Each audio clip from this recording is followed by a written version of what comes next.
Welcome to Sai Devotees. Om Sai Nadaya Namaha. Today we are in chapter 5. Baba's return with Chand Patil's marriage party. Welcomed and addressed as Sai. Contact with other saints. His attire and daily routine. The story of the Padukas. Wrestling bout with Mohiddin and change in life. Turning water into oil.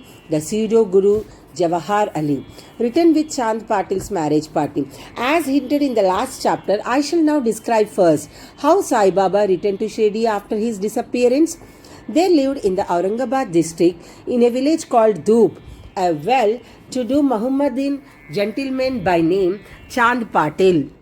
While he was making a trip to Aurangabad, he lost his mare. For 2 long months, he made a diligent search but could get no trace of the lost mare.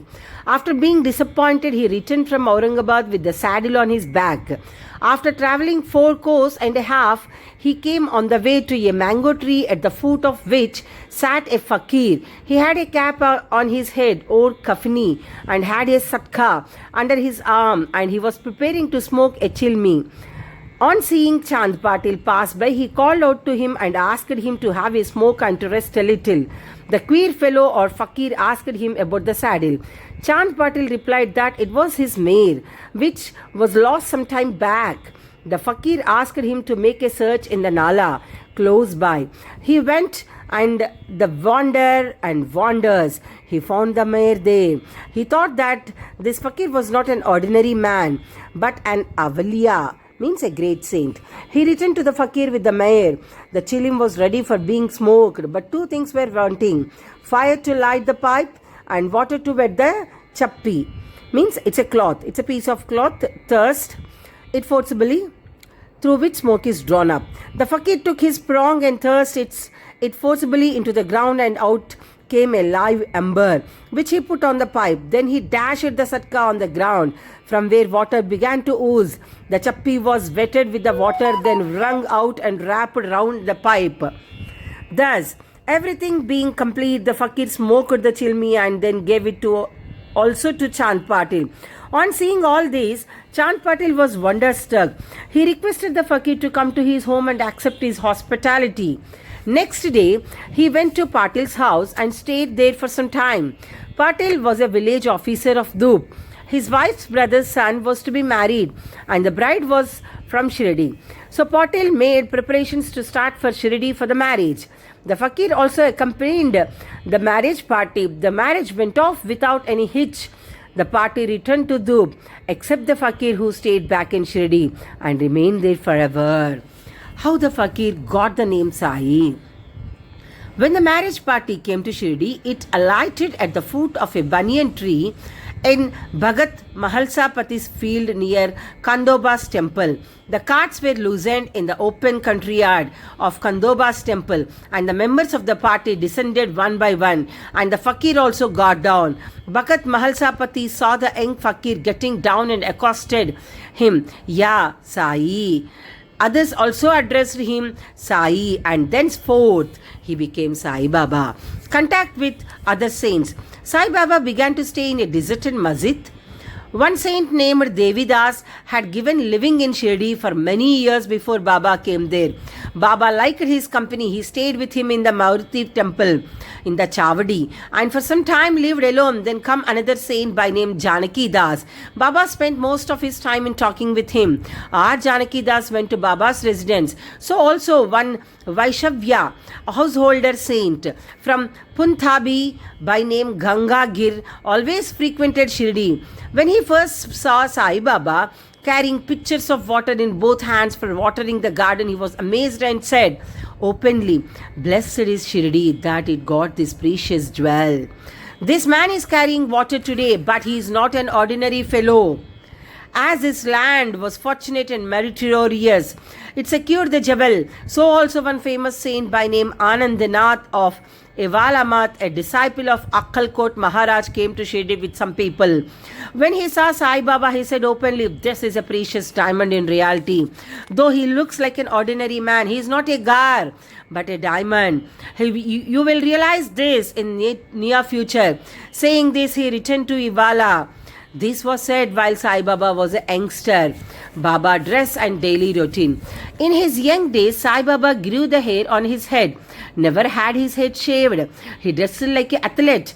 When he went to Rahata, he brought with him small plants of marigold, Jai and Jui, and after cleaning them, he planted plants of marigold. He planted and watered them. A devotee by name Vaman Thatya supplied him daily with 2 unbaked earthen pitchers. With these, Baba himself used to water the plants. He drew water from With these, Baba himself used to water the plants. He drew water from the well and carried the pitchers on his shoulders. In the evening, the pitchers were kept at the foot of the neem tree. As soon as they were placed there, they broke as they were made of mud and not baked. Next day, Tatya supplied 2 fresh pitchers. This course went on for 3 years, and with Sai Baba's toil and effort, they grew a garden on this site. At present stands the big mansion Samadhi Mandir of Baba, which is now frequented by so many devotees.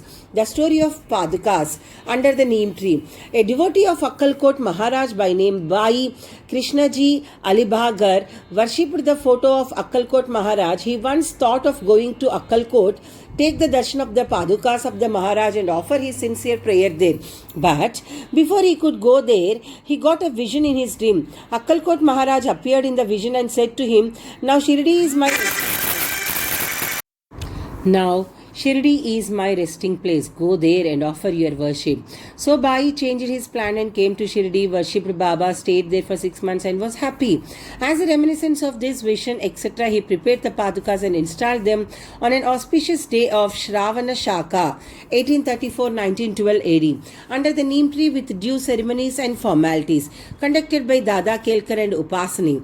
One Dikshit Brahmin was appointed for worship, and the management was entrusted to devote Sagun. Complete the version of this story.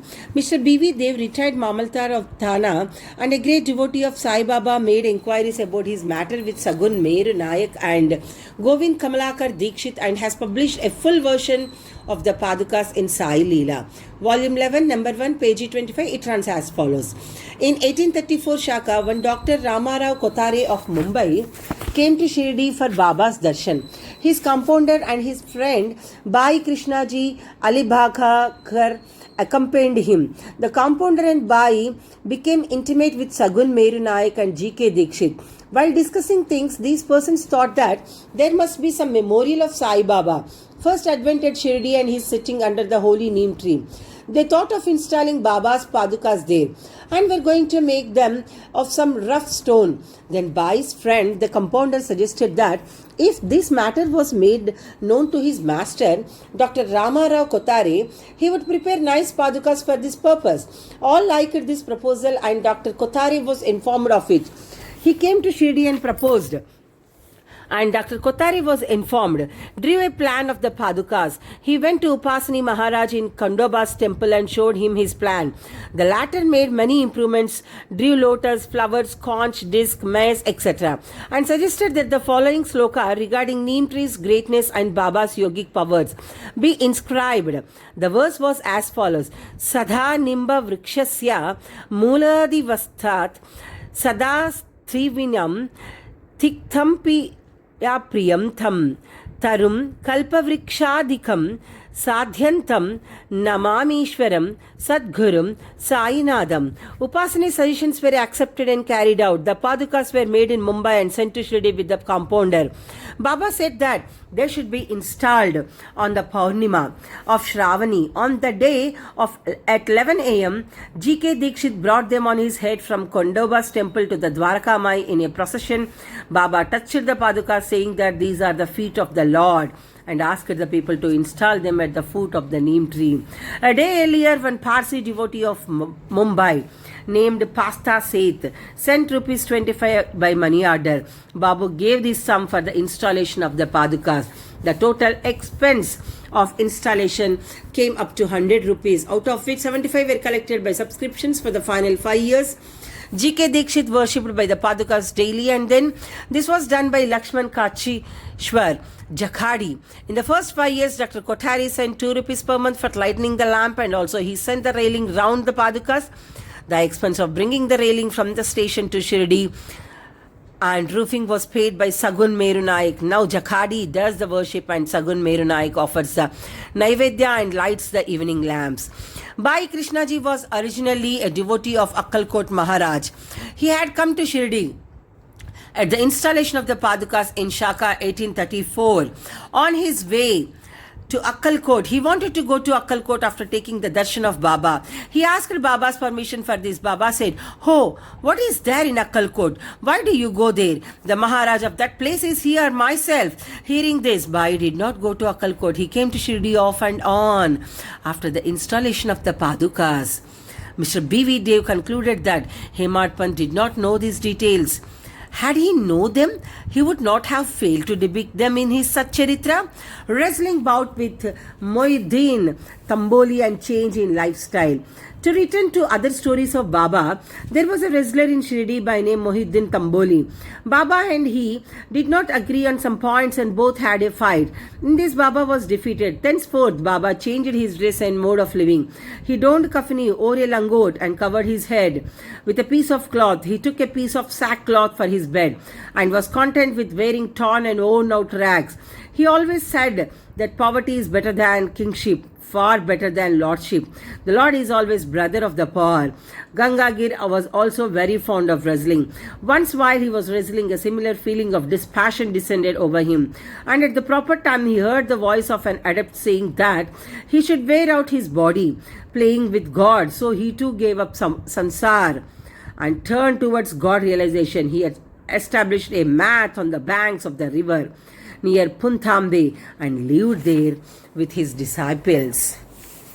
Sai Baba did not mix and speak with the people. He only gave answers.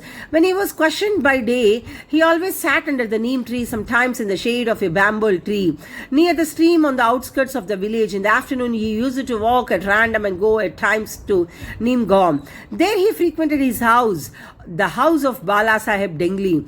Baba loved Mr. Bala Sahib. His younger brother named Nana Sahib had no son.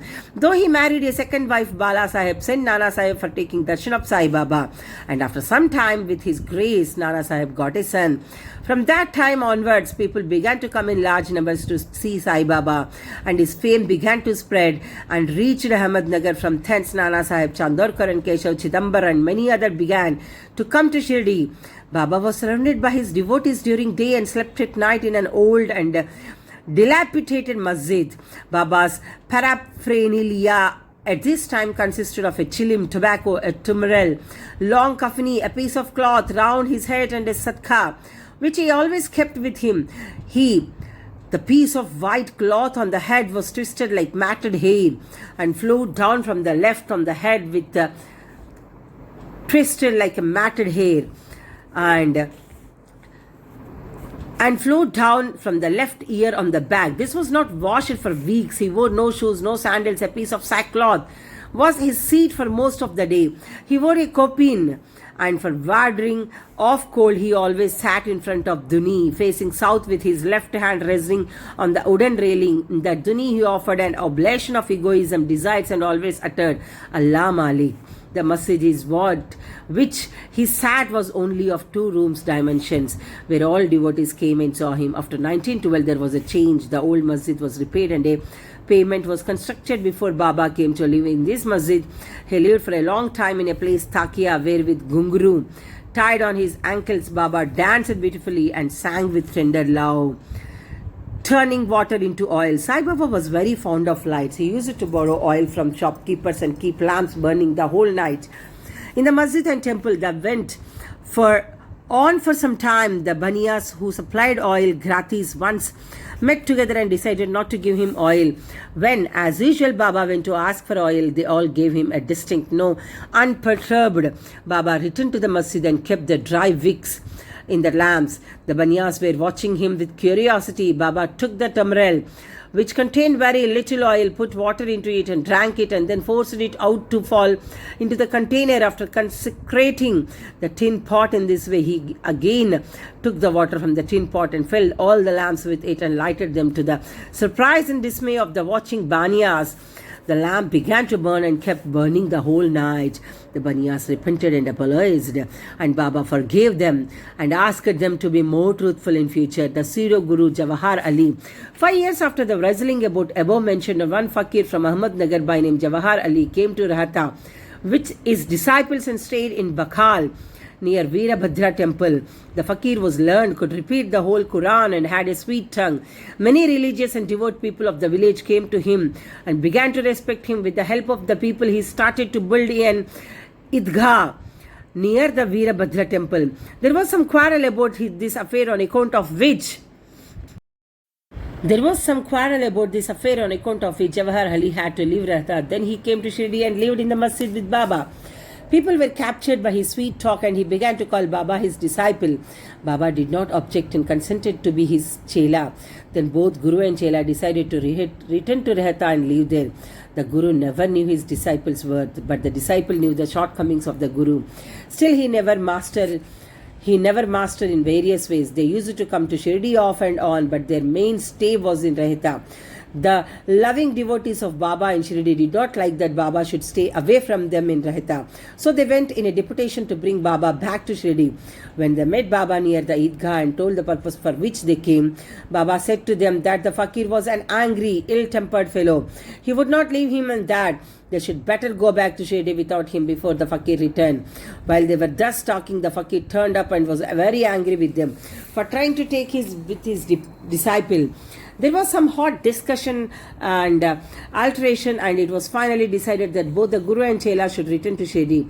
And so they returned and lived in Shirdi. But after a few days, Guru was tested by Devidas and he was found wanting.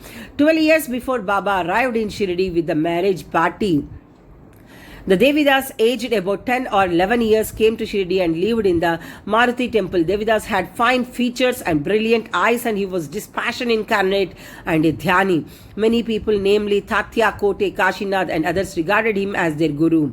They brought Jawahar Ali in his presence, and in the discussion that followed, Jawahar was versed and fled from Shirdi. He went and stayed in Bijapur and returned after many years to Shirdi and prostrated himself before Sai Baba.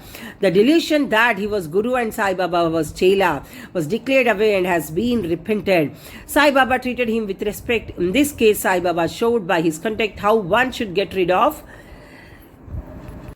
They brought Jawahar Ali in the presence, and in the discussion that followed, Jawahar was worsted and fled from Shirdi. He went and stayed in Bijapur and returned after many years to Shirdi and prostrated himself before Sai Baba. The delusion that he was Guru and Sai Baba was Chela was cleared away and he was repented. Sai Baba treated him with respect. In this case, Sai Baba showed by his conduct how one should get rid of egoism and do the duties of a disciple to attain the highest end. Ways.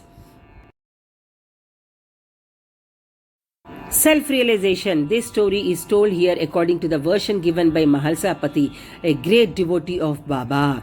In the next chapter, Ramanavami festival, the masjid, its former condition and latter improvement in it, etc. will be described.